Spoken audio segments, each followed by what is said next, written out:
तो जैसा कि लास्ट एपिसोड में हम लोगों ने देखा था कि मोसन ग्रेनी सी और लेड ग्रेनपा के साथ सीधा शेडलंग सिटी की तरफ चला जाता है और वहां पर जाने के बाद वो लोग अलग अलग जगहों की तरफ चले जाते हैं। जिसके बाद हमने मोशन को देखा था, वहां पर उसे वही यानकान की प्रिंसेस नजर आती है। वो उसके साथ वहां पर थोड़ा सा टाइम भी स्पेंड करता है और वो लड़की मशन को उस ड्रैगन पैलेस में अंदर ले जाने में हेल्प भी करती है। वहां पर उसे दिखाई देता है कि वहां पर सारे ही मास्टर्स बैठे हुए हैं और उनके साथ वहां पर ग्रेनी सी भी बैठी हुई है और वो सब लोग वहां पर ग्रेनी सी से उस मैजिक बुक को लेना चाहते हैं जो कि उसके नमोसेक के मास्टर की थी। और वहां पर बैठा हुआ एक ब्लैक वॉरियर जो कि बहुत ही ज्यादा गुस्सेल था, उसे गुस्सा आ जाता है और वो उन सब लोगों को कहना शुरू कर देता है कि क्या तुम लोगों ने हमें यहाँ पर सिर्फ वाइन पीने के लिए बुलाया है, फौरन से हमें वो बुक चाहिए। तो ग्रेनी सी उन लोगों से कहती है कि अगर तुम लोग इस बुक के लिए वाकई क्वालिफाइड हो तो फिर तुम्हें ये बुक मिल जाएगी। मगर उसके बावजूद भी वो वॉरियर बहुत सारी उल्टी सीधी बातें करना शुरू कर देता है, जिसकी वजह से वहां पर बैठे हुए सिटी लर्ड को गुस्सा आ जाता है और वो फौरन से अपने जॉइंट बीस्ट के साथ उसके सामने आकर खड़ा हो जाता है, जिस पर उस वॉरियर की भी हालत पतली हो जाती है। और हमें दिखाया जाता है कि वो जॉइंट बीस्ट असल में ड्रैगन हेड था और जैसे बहुत सारे ड्रैगन हेड्स हमें वहां पर और भी जगहों पर दिखाए जाते हैं जो कि वहां पर मौजूद लोगों के चारों तरफ आ जाते हैं। ये देखकर मोशन कहता है कि फौरन से ग्रैंड माँ को ये जगह छोड़नी चाहिए क्योंकि ये बंदा काफी ज्यादा खतरनाक लग रहा है। पता नहीं ग्रेनी आखिर इस बंदे को कैसे रोके। मगर वो सिटी लॉर्ड फिर सब लोगों से कहता है कि यहाँ पे मौजूद जितने भी लोग हैं वो सारे के सारे मेरे गेस्ट हैं, इसीलिए मैं चाहता हूँ कि तुम लोग मेरी खातिर एक दूसरे से जरा तमीज से बात करो क्योंकि यहाँ पर हर एक बंदे की रिस्पेक्ट बराबर की है। मैं नहीं चाहता कि यहाँ पर कोई भी माहौल खराब हो। ये बात सुनकर वहाँ पर बैठा हुआ वो ओल्ड मैन कहता है कि सिटी लॉर्ड आप सही कह रहे हैं, इस तरह की मीटिंग से ही तो हमें फायदा होता है। और जहाँ तक मैं जानता हूँ वहाँ पर स्टेज में मैं बैठा हुआ वो लड़का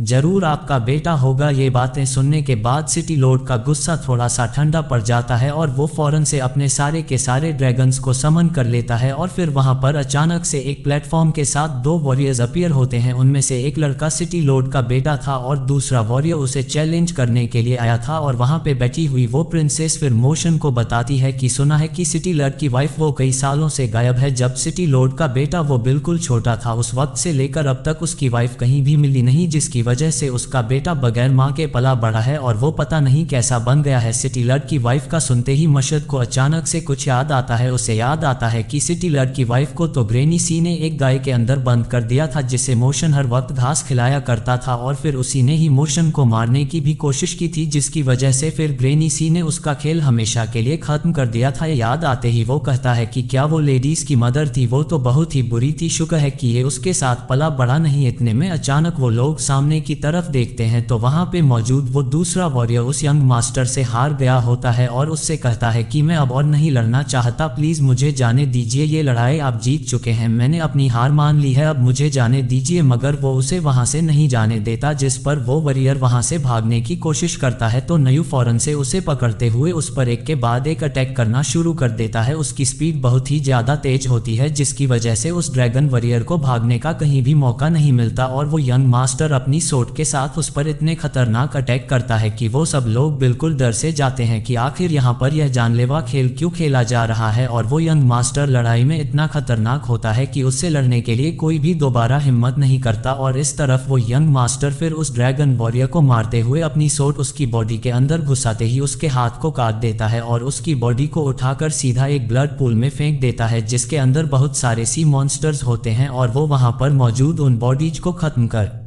देते हैं। और हमें दिखाया जाता है कि वहां पर उस ब्लड पूल में सारी डेड बॉडीज होती हैं जो कि वहां पे आने वाले जितने भी कंप्यूटर थे उनकी थी। उनमें से कोई भी उस यंग मास्टर को अभी तक नहीं हरा पाया था। ये देखने के बाद वहां पर बैठा हुआ वो ओल्ड मैन कहता है कि सच में सिटी लॉर्ड का बेटा तो नंबर 1 जीनियस बन चुका है। मैंने आज से पहले लिंकटाई रिलम में किसी भी वॉरियर को इतना ताकतवर नहीं देखा है। मैंने सुना है कि लास्ट ईयर यंग मास्टर ने 352 कल्टिवेटर्स के साथ फाइट की थी और उनमें से एक भी कल्टिवेटर जिंदा नहीं बचा। मगर फिर सिटी लॉर्ड कहता है कि सिर्फ यही नहीं बल्कि उनमें से कुछ ऐसे कल्टिवेटर्स थे जो कि मास्टर लेवल के थे, मगर मेरे बेटे ने उन्हें भी बहुत ही आसानी से मार दिया है। ये लड़ाई बिल्कुल बराबरी की लड़ाई होती है। मैं बिल्कुल ऑनेस्ट होकर यहाँ पर लोगों को इनवाइट करता हूँ और जो लोग भी यहाँ पर मेरे बेटे को फाइट के लिए चैलेंज करते हैं मैं उनमें बिल्कुल भी इंटरफेयर नहीं करता। और यहाँ पर बहुत सारे लोग तो सिर्फ और सिर्फ 100 ड्रैगन कॉइन्स जीतने के लिए आते हैं और बदकिस्मती से पिछले 3-4 सालों से आज तक ये कॉइन वैसे के वैसे ही पड़े हुए हैं। और अभी तक कोई भी इन्हें जीत नहीं पाया है। ये सुनकर वहां पर बैठा हुआ वो ओल्ड मैन कहता है कि सच में जैसा बाप है वैसा ही बेटा है, दोनों ही एक से बढ़कर एक हैं। ये कहने के बाद वो सब लोग हंसते हुए उनकी तारीफें करना शुरू कर देते हैं और दूसरी तरफ ग्रैनी सी वो थोड़ी सी सीरियस नजर आ रही होती है और दूसरी तरफ प्रिंसेस भी अचानक से वो जनरल कुछ कहने वाला होता है, मगर अचानक फिर मोशन पीछे पलटकर सिटी लॉर्ड से कहता है कि आपका बहुत बहुत शुक्रिया कि आप लोगों ने हमें यहाँ पर सर्व किया। ये खाना सच में बहुत ही मजे का है। मैंने इसमें से थोड़ा सा खाना पैक भी कर लिया है ताकि मैं घर जाकर अपनी ग्रैंड माँ को खिला सकूं। मुझे खाना जाया करना बिल्कुल भी पसंद नहीं है। ये बात सुनकर ग्रैनी मुस्कुराती है और कहती है कि लगता है कि तुम बहुत ही अच्छी तरह पले बड़े हो। और इस तरफ मोशन कहता है कि मुझे बताइए कि इस खाने की क्या कीमत है, मैं इसकी कीमत चुकाने को तैयार हूँ। मगर फिर दूसरी तरफ सिटी लॉर्ड कहता है कि ये खाना गेस्ट के लिए होता है और तुम भी यहाँ पर एक गेस्ट हो, इसलिए पैसों की कोई जरूरत नहीं। ये सुनकर मोशन कहता है कि आप ये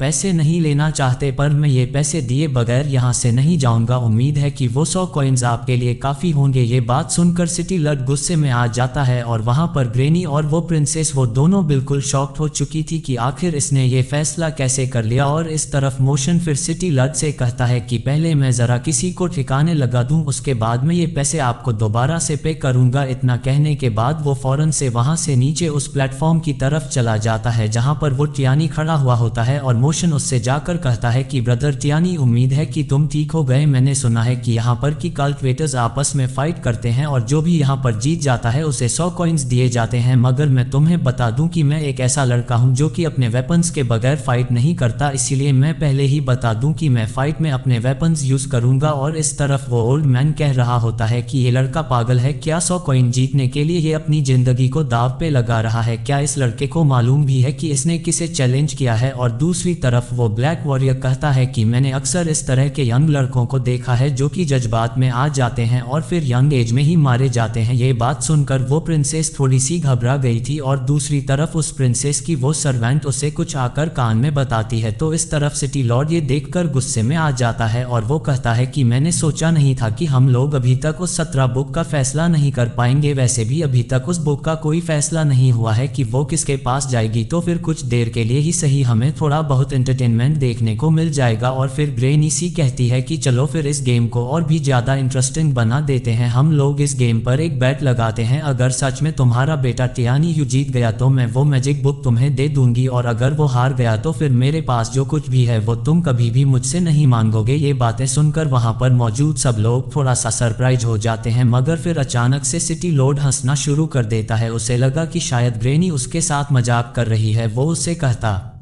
है क्या तुम अपनी बात पर श्योर हो कि तुम ये बेट लगाना चाहती हो, क्योंकि पिछले 3-4 सालों में हजारों लोगों ने यहाँ पर आकर मेरे बेटे के साथ फाइट की है और उनमें से कोई भी बंदा आज तक मेरे बेटे को एक खरोच तक नहीं पहुँचा पाया। और इस तरह वो यंग मास्टर फिर वहाँ पर मौजूद उन मछलियों से खेरा होता है कि तुम लोग थोड़ा सा सब्र कर जाओ, तुम्हारे लिए अब बस कुछ ही देर में एक और खाना आने वाला है। और दूसरी तरफ फिर वो यंगस्टर मोशन की तरफ जाते हुए कहता है कि आखिर तुम्हें शनलंग सिटी में किस चीज़ ने इतना गुस्सा दिला दिया है कि तुम मेरे साथ फाइट करने के लिए आए हो। वैसे भी मैं लो लेवल के कल्टीवेटर्स को इतनी ज्यादा अहमियत नहीं देता, वो तो बस मेरी इन पालतू मछलियों के लिए होते हैं, मैं उन्हें हराकर इन मछलियों को खाना खिलाता हूँ। मगर मोशन कहता है कि मैं लड़ाई में वेपन यूज करूंगा। तो फिर नयू कहता है कि ठीक है, तुम्हें जो कुछ भी यूज करना है तुम यूज कर सकते हो। अगर तुम्हारा इतना अच्छा लेवल हुआ कि उसने मुझे मजबूर कर दिया तो फिर मैं भी अपने आप ही इस बैटल में फिर अपने वेपन्स यूज कर लूंगा। इतना कहने की ही देर थी कि मोशन फौरन से अपना बुच नाइफ बाहर निकाल लेता है और उन्हें पकड़कर सीधा उसकी तरफ खड़ा हो जाता है। तो वो वॉरियर ये देखकर हैरान होता है और कहता है क्या तुम इनके साथ फाइट करोगे? लगता है कि शायद तुम अभी भी ये स्किल सीख रहे हो, इसीलिए तुम्हें इनके स्टाइल का कुछ पता ही नहीं है। मगर मोशन कहता है कि ये मेरे ग्रैंडपा की बुच किलिंग नाइफ है। इस बुच को खास तौर पर किसी भी चीज को काटने के लिए यूज किया जाता है, चाहे वो चीज कितनी भी ज्यादा स्ट्रांग क्यों ना हो। ये सुनकर वो वॉरियर कहता है कि अच्छा, तो तुम मुझे जानबूझकर इरिटेट कर रहे हो। ये कहने के बाद वो भी फौरन से अपनी पावर्स को एक्टिवेट करता है और दोनों ही फिर लड़ने के लिए पूरी तरह से तैयार हो जाते हैं। और हमें दिखाया जाता है कि वो वॉरियर पलक झपकते ही मोशन के पास आ जाता है और उस पर बहुत ही फास्ट स्पीड के साथ हमला करना शुरू कर देता है, जिसकी वजह से मोशन सिर्फ उसे ब्लॉक करता है। मगर जैसे ही वो उस पर पलटवार करता है तो वो वॉरियर वहां से गायब हो जाता है और उसके पीछे चला जाता है और उससे लड़ते हुए उसे एक जोरदार किक दे मारता है, जिस बाद वो फौरन से मोशन के पीछे दोबारा से जाता है। जैसे ही वार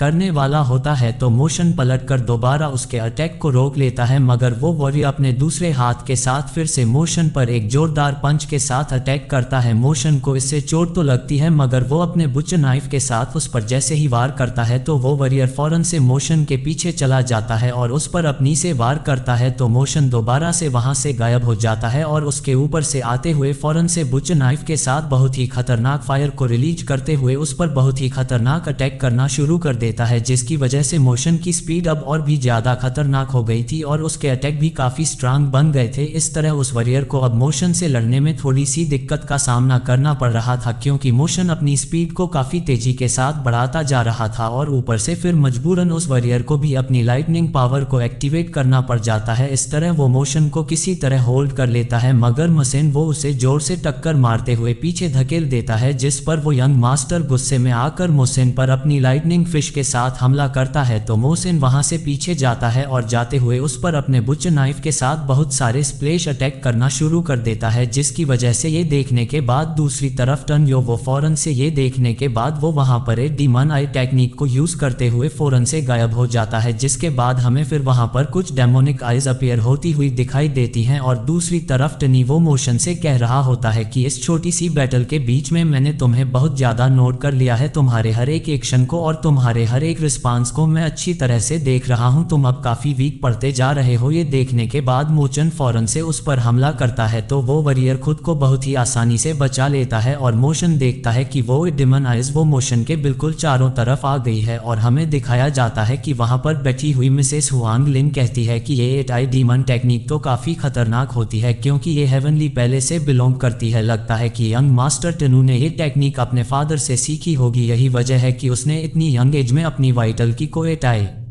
टेक्निक में कंडेंस कर लिया है। और हमें दिखाया जाता है कि फिर उन डेमोनिक आइज के अंदर से बहुत सारी सोर्ट्स बाहर निकलती है जो कि मोशन के बिल्कुल पास से हो गुजरती हैं। देखते ही देखते फिर वहां पर एक के बाद एक सोर्ड आना शुरू हो जाती है और वो यंग मास्टर टनू भी अपनी डेमोनिक आई टेक्निक को और भी ज्यादा अपग्रेड करना शुरू कर देता है और इस तरफ मोशन के पास बिल्कुल भी जगह नहीं थी कि वह कहीं भाग सके। इस तरफ टन वो फौरन से हंसते हुए अपने कुछ और क्लोनस बना लेता है जो कि उन सोर्ट्स का इस्तेमाल करते हैं। ये देखकर ग्रेनी सा और प्रिंसेस बिल्कुल घबरा गए थे, उन्हें लगा कि शायद मोशन वो इन सोर्ट्स का मुकाबला नहीं कर पाएगा, क्योंकि यहाँ पर वो यंग प्रिंस भी हमला कर रहा है और ऊपर से वो आइज भी एक साथ अटैक कर रही है। और वो यंग मास्टर फिर मोशन से कहता है कि क्योंकि तुमने अब मुझे गुस्सा दिला दिया है तो अब मैं तुम्हें अपनी मछलियों को नहीं खिलाऊंगा, पर मैं तुमसे वादा करता हूँ कि मैं तुम्हें अपनी सोर्ड के साथ ही मारूंगा और एक ही अटैक में मारूंगा, मगर तुम्हारी मौत वो बहुत ही ज्यादा दर्दनाक होगी। तुम शायद मछलियों का चारा बनना पसंद करोगे, मगर मेरी दर्दनाक मौत से तुम्हें इतना दर्द होगा कि शायद ही तुम इसका अंदाजा लगा पाओ। मोशन उसकी सोर्ड्स को और उसके क्लोनस को अकेले ही हैंडल कर रहा होता है, जिसमें उसे अब थोड़ी सी दिक्कत आने लगी थी और अचानक से वो आइस फिर एक साथ ही बहुत सारी शर्ट्स उसकी तरफ थ्रो करती है। तो ये देखकर प्रिंसेस फौरन से मोशन को आवाज देती है, मगर मोशन उसे उन सोर्ड्स को आते हुए देख लेता है और फौरन से अपने बुच्चर नाइफ को घुमा लेता है और दूसरी तरफ उन क्लोनस के अटैक से बचते हुए अपने उस बुच्चर नाइफ के साथ एक जोरदार स्प्लैश अटैक करता है जो कि सीधा उन सोर्ड से जाकर टकराता है और उन सोर्ड्स के टुकड़े टुकड़े हो जाते हैं। ये देखने के बाद मोशन फिर फौरन से टनू की तरफ आगे बढ़ने लगता है तो टनू वो अपने क्लोनस को उसकी तरफ भेजता है। तो दूसरी तरफ मोशन कहता है कि भले ही तुम मेरे अटैक्स को आसानी से देख सकते हो, मगर जैसे ही मैं अपनी स्पीड बढ़ाऊं तुम्हें कुछ पता भी नहीं चलेगा। और फिर दूसरी तरफ वो ब्लैक वॉरियर कहता है कि अरे ये क्या, इसके नाइफ स्किल्स ये कुछ जाने पहचाने लग रहे हैं, ये स्किल्स तो सच में एक्सट्रीमली डेंजरस है। और इस तरफ मोशन देखता है कि वो एक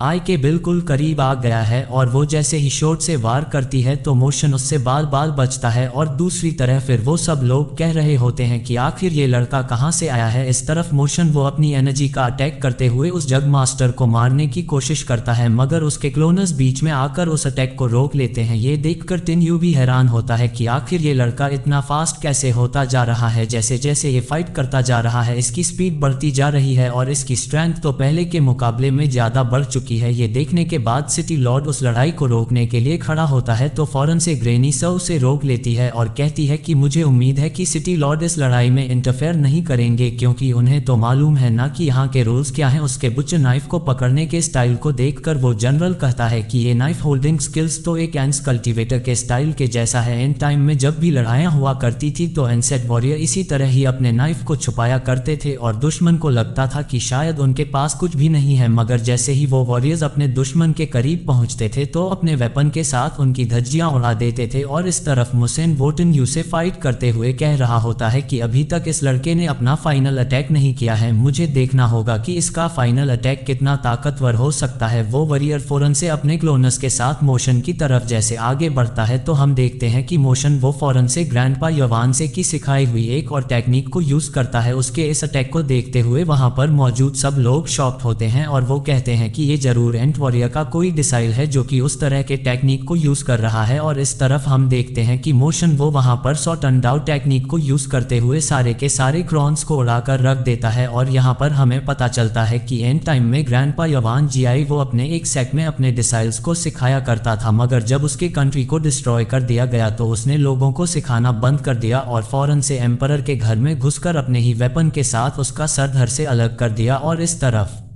हम देखते हैं कि कनियों के सामने दो क्लोनस से बचाने के लिए खड़े हुए होते हैं, मगर मोशन जैसे ही वो अपने नाइफ के साथ उस पर हमला करने के लिए जाता है तो वो पहले तो अपने आसपास के जितने भी क्लोनस होते हैं उन्हें खत्म करना शुरू कर देता है। वो एक एक अटैक में एक एक क्लोन को डिस्ट्रॉय करता जा रहा था और देखते ही देखते पलक झपकना के साथ वो नयू तक पहुंचकर उस पर अपना अटैक कर देता है, जिसका उसे पता भी नहीं चलता। और मोशन की स्पीड इतनी फास्ट थी कि हमें उसके आफ्टर इफेक्ट्स दिखाई दे रहे होते हैं। नयो ये देखकर बिल्कुल हक्का बक्का खड़ा हुआ होता है, उसे पता भी नहीं था कि उसका गला कट चुका है। हम देखते हैं कि मोशन की एनर्जी की वजह से उसका सर धड़ से अलग होकर सीधा उसी ब्लड पूल में जाकर गिरता है और वहां पर मौजूद एक मछली फौरन से उसी सिर को आकर खा जाती है। मोशन को ये सब करता देखकर वहां पर मौजूद सब लोग बिल्कुल खामोश हो गए थे। उन लोगों को अंदाजा भी नहीं था कि अब यहाँ पर क्या होने वाला है। और इस तरफ सिटी लॉर्ड वो गुस्से में पूरी तरह से लाल हो गया था और सिटी लॉर्ड के जितने भी सोल्जर्स होते हैं वो फौरन से मोशन को मारने के लिए पूरी तरह से तैयार खड़े होते हैं। और इस तरह मोशन अपने नाइफ को वापस रखते हुए उन 100 ड्रैगन कॉइन्स को अपनी तरफ खींचता है और फिर सिटी लॉर्ड से कहता है कि मुझे किसी से भी फेवर लेना पसंद नहीं है, इसीलिए तुम्हारे खाने के लिए ये पैसे मैं तुम्हें दे रहा हूँ। हमारा विलेज बहुत ही छोटा और गरीब विलेज है, मगर उसके बावजूद भी हम लोग ऐसे लोग हैं कि हम किसी का भी उधार नहीं रखते, तो इसीलिए मैं तुम्हारा उधार भी वापस कर रहा हूँ। इसमें तुम्हारे ही 100 कॉइन्स हैं। उस तरफ सिटी लॉर्ड 100 कॉइन्स को पूरी तरह से तहस नहस कर देता है और इतनी जोर से पटकता है कि वो कॉइन मोशन के पास से होते हुए सीधा जमीन के अंदर घुस जाते हैं। सिटी लॉर्ड का गुस्सा देखकर वहां पर सब लोगों को समझ में आ गया था कि अब इस बच्चे की मौत आ चुकी है। और फिर मुसन उन लोगों से कहता है कि लगता है कि यहाँ पर सब लोग अभी भी ड्रिंक करने में मसरूफ हैं, पर खैर मैंने तो खाना खाया और उसके बदले में पैसे देने के लिए मैंने अपनी डील भी कंप्लीट कर ली है, इसीलिए मैं अब चलता हूँ। उम्मीद है कि तुम लोग यहाँ पर एंजॉय करोगे। ये कहने की यही देर थी कि मोशन के सामने बहुत सारे ड्रैगनस आ जाते हैं जो कि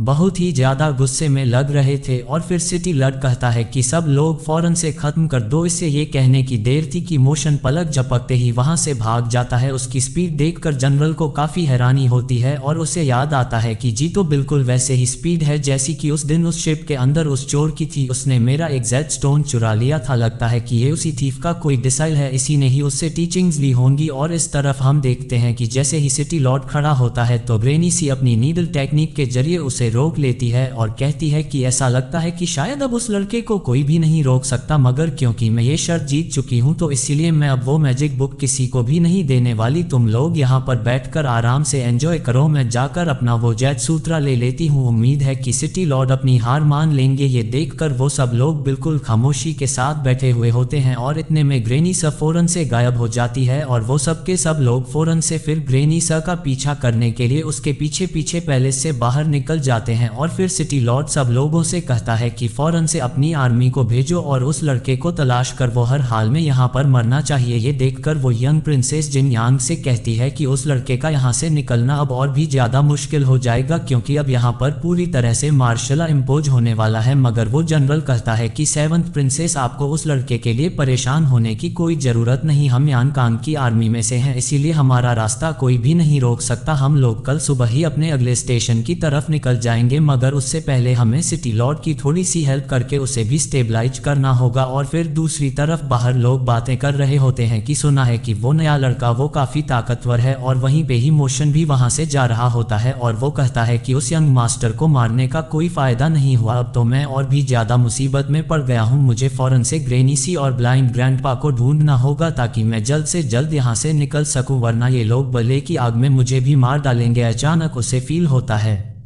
कि जैसे कोई उसका पीछा कर रहा है। ये कहने के बाद फिर वो देखता है कि वहाँ पर मौजूद लोग उसे पहचान लेते हैं और कहते हैं कि ये तो वही लड़का है, और उसे वहाँ पर बहुत सारे सोल्जर्स भी दिखाई देते हैं, जिसकी वजह से वो एक गले की तरफ भागता है। तो वो वॉरियर्स उसका पीछा करते हैं और हमें दिखाया जाता है कि वो जैसे जैसे वहाँ से भाग रहा होता है, वहाँ से वॉरियर्स आते जा रहे होते हैं। और दूसरी तरफ ग्रेनी सी का पीछा करने के लिए वहाँ पर और भी बहुत सारे मास्टर्स आ गए थे, जो कि उससे उसका वो मैजिक दसरा लेना चाहते थे, मगर हमें दिखाया जाता है कि बहुत सारे लोगों को तो नमोसेक के कल्टेटर रास्ते में ही ठिकाने लगा रहे होते हैं। वो सब लोग अपने नए यंग मास्टर को प्रोटेक्ट करने के लिए वहां पर मौजूद थे और हर एक वॉरियर को उसके करीब जाने से पहले ही खत्म कर देते हैं। और इस तरह पेनीसी वो सिटी लॉर्ड से कह रही होती है कि लगता है कि शायद तुम गुस्से में हो, क्योंकि तुम्हारी आंखों के सामने तुम्हारा बेटा मारा गया है और तुमसे यह बात हजम नहीं हो रही। सिटी लॉर्ड कहता है कि मेरे बेटे की टेंशन तुम मत लो, मैं उसे दोबारा से रिबन कर सकता हूं, मगर जहां तक बात तुम्हारी है तो तुम तो बहुत लंबे टाइम के बाद ही अपीयर हुई हो और मैं तुम्हें आज यहाँ से कैसे जाने दे सकता हूँ। मगर ग्रेनी सी कहती है कि बदकिस्मती से उस जैद 17 बुक की सिर्फ एक ही कॉपी है और वो एक कॉपी मैं तुम लोगों में से किसको दूंगी। ये कहने के बाद वो अपनी खूबसूरती का जादू चलाते हुए उन सब लोगों को अपनी खूबसूरती के जाल में फंसाते हैं और वो सबके सब फिर लड़ना छोड़कर उसकी खूबसूरती को देखने में गुम हो जाते हैं। और ग्रेनी सब बिल्कुल आराम से उनके बीच में से होते हुए वहां से निकल कर जाती है और वो सब लोग उसका बस मुंह देखते रह जाते हैं। और वो ओल्ड मैन उस ब्लैक वॉरियर को उठाकर पीछे फेंक देता है और कहता है कि ये मेरी है, मगर फिर वहां पर दूसरा वॉरियर आकर उस पर भी अटैक करता है और फिर वो तीनों ही एक दूसरे के साथ लड़ना शुरू कर देते हैं। वहां पे मौजूद वो मास्क मैन अकेले ही दोनों लोगों को आसानी से होल्ड कर लेता है, मगर अचानक से वहां पर तुम बेवकूफ को ये बात समझ में नहीं आ रही कि उसने तुम्हारे ऊपर इल्यूजन टेक्निक को यूज किया है। ये कहने के साथ वो उनके ऊपर से इल्यूजन को खत्म कर देती है, जिसकी वजह से वो सब लोग भी हैरान हो जाते हैं कि वो लोग आपस में क्यों लड़ रहे हैं। और फिर वो ब्लैक वॉरियर ग्रेनी सी से कह रहा होता है कि तुम्हारे पास सिर्फ और सिर्फ वो खूबसूरती है, तुम अपनी खूबसूरत बॉडी के साथ लोगों को अच्छी तरह से सर्व कर सकती हो, तुम्हें उस मैजिक बुक की कोई ज़रूरत नहीं। ये कहने के साथ वो एक जॉइंट पालम टेक करता है तो ग्रेनी फौरन से वहां से गायब हो जाती है और फिर अपनी थ्रेड टेक्निक को यूज करते हुए उस ब्लैक वॉरियर के मुंह को सिल देती है और फिर उसे उठाकर जोर से जमीन पर फटक देती है और उस वॉरियर से कहती है कि तुम लोगों ने अभी तक मुझे एक मामूली सी खरोच तक नहीं पहुंचाई और तुम लोगों को वो बुक चाहिए। ये कहने के बाद वो फौरन से अपनी ट्रू पावर शो करते हुए वहां पर बहुत ही ज्यादा एनर्जी को इकट्ठा करना शुरू कर देती है, जिस पर वो सब लोग हैरान होते हैं और उन्हें दिखाई दे रहा होता है कि शायद अब ग्रेनी सी अपनी ट्रू पावर शो करने वाली है। और सिटी लॉर्ड हंसते हुए कहता है कि ऐसा लग रहा है कि जैसे उस मैजिक बुक में ना सिर्फ द बनने का मेथड है बल्कि उसके अलावा भी उसमें और भी बहुत कुछ है, शायद हम लोग अपने मैजिकल बीस्ट को ट्रांसफॉर्म भी कर सकते हैं। इतना कहने के बाद हमें फिर वहां पर एक जॉइंट बीस्ट को दिखाया जाता है जो कि साइज में बहुत ही ज्यादा बड़ा होता है। ग्रेनी ससी उसके ऊपर बेटी भी होती है और वो सब लोग उस फिट टाइगर को देखकर बिल्कुल हैरान से रह गए थे। जिसके बाद हम मोशन को देखते हैं, वो अभी भी उन वॉरियर से भागते हुए वहां से दूर निकलने की कोशिश कर रहा था ताकि वो ग्रेनीसी और अपने ब्लाइंड ग्रैंडपा को ढूंढ सके, मगर वो देखता है कि वहां पे मौजूद वॉरियर्स वो उस पर मैजिकल अटैक भी कर रहे हैं, जिस पर वो काफी सरप्राइज होता है कि ये पहली आर्मी है जो कि मैजिक अटैक्स भी कर सकती है। मगर जैसे ही मोसेन एक गले की तरफ जाता है तो वो देखता है कि आगे से भी एक आर्मी आ रही है और पीछे से भी आर्मी है, यानी कि वो बीच में बिल्कुल अकेला रह गया था। जैसे ही वो सोल्जर्स उसके करीब आते हैं तो ऊपर से 360 हॉल की वही लड़की आती है जो कि पहले भी मोशन से मिल चुकी थी। वहां पर उस लड़की को देखकर वो सारे सोल्जर्स हैरान हो गए थे क्योंकि वो लड़की काफी खूबसूरत थी, मगर अचानक फिर वहां पर उन्हें कुछ सोच दिखाई देती है जो कि उनका खात्मा कर देती हैं और हम लोग वहां पर सडल मास्टर को देखते हैं जिसने उन सारे ही वॉरियर्स को मार दिया होता है, मगर दूसरी डायरेक्शन से फिर वो मोटी बुच्च वाली लेडी आती है और वो भी अपने बुच्च नाइफ के साथ इतने फास्ट अटैक करती है कि वहां पर मौजूद लोगों को पता भी नहीं चलता और उनका खेल खत्म हो जाता है। और बाकी लोग जो कि बच गए थे, वहां पर एक फैन मास्टर आता है जो कि उन लोगों का काम तमाम कर देता है और छत पर मौजूद वॉरियर्स को मारने के लिए वहां पर फायर एट्रीब्यूट पावर वाला हॉल मास्टर आता है और फिर ऊपर से जो लोग आ रहे होते हैं उन्हें मारने के लिए व्हाइट टाइगर गर्ल भी आ जाती है जो कि उन लोगों की हड्डी पसली तोड़ देती है। ये देखकर मोशन भी बिल्कुल हैरान हो जाता है। वहां पर 360 हॉल के बहुत सारे मास्टर्स होते हैं जो कि सीक्रेट उसे प्रोटेक्ट कर रहे थे और हम लोग उस आइस हॉल मास्टर लड़की को भी देखते हैं। उन सबको वहां पर देखकर मोशन उनसे कहता है कि क्या शनलंग सिटी में 360 हॉल का इतना स्ट्रांग इन्फ्लुएंस है? तो वहां पर मौजूद वो सोर्ड मास्टर कहता है कि हाँ ऐसा ही है, क्योंकि यहाँ पर मौजूद जितने भी रेस्टोरेंट या शॉप्स या फिर बहुत सारी प्रॉपर्टी जैसी हैं जो कि हम लोगों की है, यानी कि वो प्रॉपर्टी अब आपकी है। ये सुनकर मोशन हैरान हो जाता है कि क्या ये सारी प्रॉपर्टी मेरी है? तो वो वॉरियर बताता है कि हाँ, शनलॉन्ग सिटी में हमारे पास बहुत सारे होटल्स और बहुत सारी शॉप्स हैं, यानी कि शनलॉन्ग सिटी का आधे से भी ज्यादा हिस्सा अब हमारे पास आ चुका है क्योंकि हमने उसे खरीदा हुआ है और यहाँ पर सिर्फ वही लोग काम करते हैं जो कि हमारे सेक्रेट डिसाइल्स हैं, मगर सब कुछ अब यंग मास्टर के हिसाब से ही होगा। आप जो ऑर्डर देंगे हम लोग वही करेंगे। ये सुनकर मोशन कहता है कि तुम फौरन से जाकर ग्रेनी सी और ब्लाइंड ग्रैंडपा को ढूंढो। ये कहने के बाद वो लोग फौरन से ग्रेनी सी और ब्लाइंड ग्रैंडपा को ढूंढने निकल जाते हैं और मोशन ऊपर की तरफ देखता है तो आसमान पूरी तरह से लाल हो चुका था, जिस पर वो भी काफी कंफ्यूज हो गया था कि आखिर ये सब क्या हो रहा है। ये देखने के साथ ही ये एपिसोड यहीं पे ही खत्म हो जाता है। अगर वीडियो पसंद आ रहा है तो फटाफट सब्सक्राइब करो और बेल आइकॉन भी दबा दो ताकि कोई भी नया वीडियो मिस ना हो।